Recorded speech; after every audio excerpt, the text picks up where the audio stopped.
भविष्य का दूसरा नाम है संघर्ष। हृदय में आज इच्छा होती है और यदि पूर्ण नहीं हो पाती तो हृदय भविष्य की योजना बनाता है। भविष्य में इच्छा पूर्ण हो ऐसी कल्पना करता रहता है, किंतु जीवन ना तो भविष्य में है ना अतीत में। जीवन तो इस क्षण का नाम है, अर्थात इस क्षण का अनुभव ही जीवन का अनुभव है। और हम ये जानते हुए भी इतना सा सत्य समझ नहीं पाते। या तो हम बीते हुए समय के स्मरणों को घेर कर बैठे रहते हैं या फिर आने वाले समय के लिए हम योजनाएं बनाते हैं और जीवन बीत जाता है। एक सत्य यदि हम हृदय में उतार ले कि ना हम भविष्य देख सकते हैं ना ही भविष्य निर्माण कर सकते हैं, हम तो केवल धैर्य और साहस के साथ भविष्य को आलिंगन दे सकते हैं, स्वागत कर सकते हैं भविष्य का। तो क्या जीवन का हर पल जीवन से नहीं भर जाएगा? स्वयं विचार कीजिए।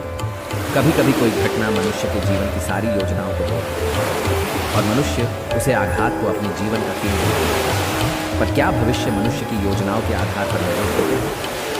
जिस प्रकार किसी ऊंचे पर्वत पर सर्वप्रथम चढ़ने वाला उस पर्वत की तलाई में बैठकर जो योजना बनाता है, क्या वही योजना उसे उस पर्वत की चोटी तक पहुंचाती है? नहीं, वास्तव में वो जैसे जैसे ऊपर चढ़ता है वैसे वैसे उसे नई नई चुनौतियाँ, नई नई विलंबनाएं मिलती हैं। प्रत्येक पद पर वह अपने अगले पद का निर्णय करता है। प्रत्येक पद पर उसे अपनी योजनाओं को बदलना पड़ता है। कहीं पुरानी योजना उसे खाई में न ढकेल दे। वह पर्वत को अपने योग्य नहीं बना पाता, केवल स्वयं को पर्वत के योग्य बना सकता है। क्या जीवन के साथ भी ऐसा ही नहीं? जब मनुष्य जीवन में किसी एक चुनौती को, एक अवरोध को अपने जीवन का केंद्र मान लेता है, अपने जीवन की गति को ही रोक देता है, तो वह अपने जीवन में सफल नहीं बन पाता और ना ही सुख और शांति प्राप्त करता है। अर्थात जीवन को अपने योग्य बनाने के बदले स्वयं अपने को जीवन के योग्य बनना ही सफलता और सुख का एकमात्र मार्ग है। स्वयं विचार कीजिए। पिता सदा ही अपने संतान की सुख की कामना करते हैं, उनके भविष्य की चिंता करते रहते हैं। इसी कारण सदा ही अपने संतानों के भविष्य का मार्ग स्वयं निश्चित करने का प्रयत्न करते रहते हैं। जिस मार्ग पर पिता स्वयं चला है, जिस मार्ग की कंकर पर पत्थर को स्वयं देखा है, मार्ग की छाया, मार्ग की धूप को स्वयं जाना है, इस मार्ग पर उसका पुत्र भी चले, यही इच्छा रहती है हर पिता की। निसंदेह उत्तम भावना है, किंतु तीनों प्रश्नों के ऊपर विचार करना हम भूल ही जाते हैं।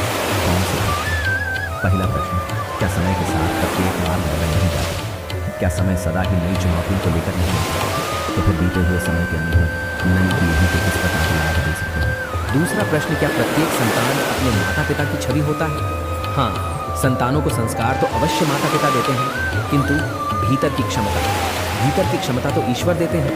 तो इस मार्ग पर पिता को सफलता मिली है, विश्वास है कि इस मार्ग पर उसकी संतानों को भी सफलता और सुख प्राप्त होगा। तीसरा प्रश्न, क्या जीवन के संघर्ष और चुनौतियां लाभकारी नहीं होती? क्या प्रत्येक नया प्रश्न एक नए उत्तर का द्वारा नहीं खोलना?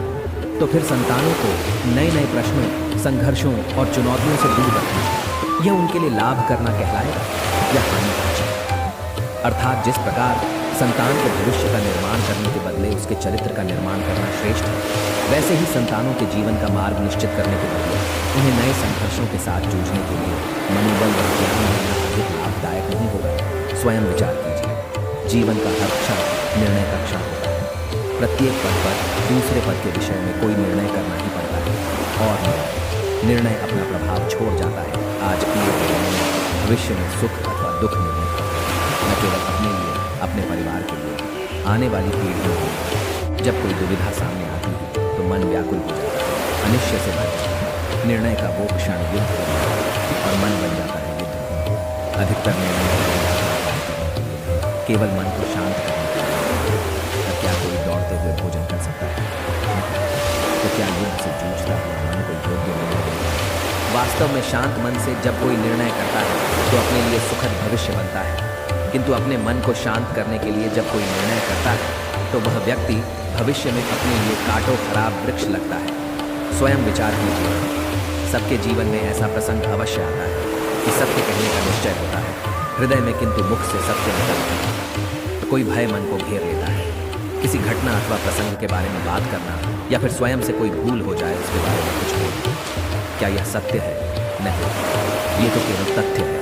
अर्थात जैसा हुआ है वैसा केवल बोल देना सामान्य सी बात है, किंतु कभी कभी उस तथ्य को बोलते हुए भी भय लगता है। कदाचित किसी दूसरे की भावनाओं का विचार आता है मन में, दूसरे को दुख होगा, ये भय भी शब्दों को रोकता है। तो ये सत्य क्या है? क्या हमने कभी विचार किया? जब भय रहते हुए भी कोई तथ्य बोलता है तो वह सत्य कहलाता है। वास्तव में सत्य कुछ और नहीं, केवल निर्भयता का दूसरा नाम है, और होने का कोई समय नहीं होता, क्योंकि निर्भयता आत्मा का स्वभाव है।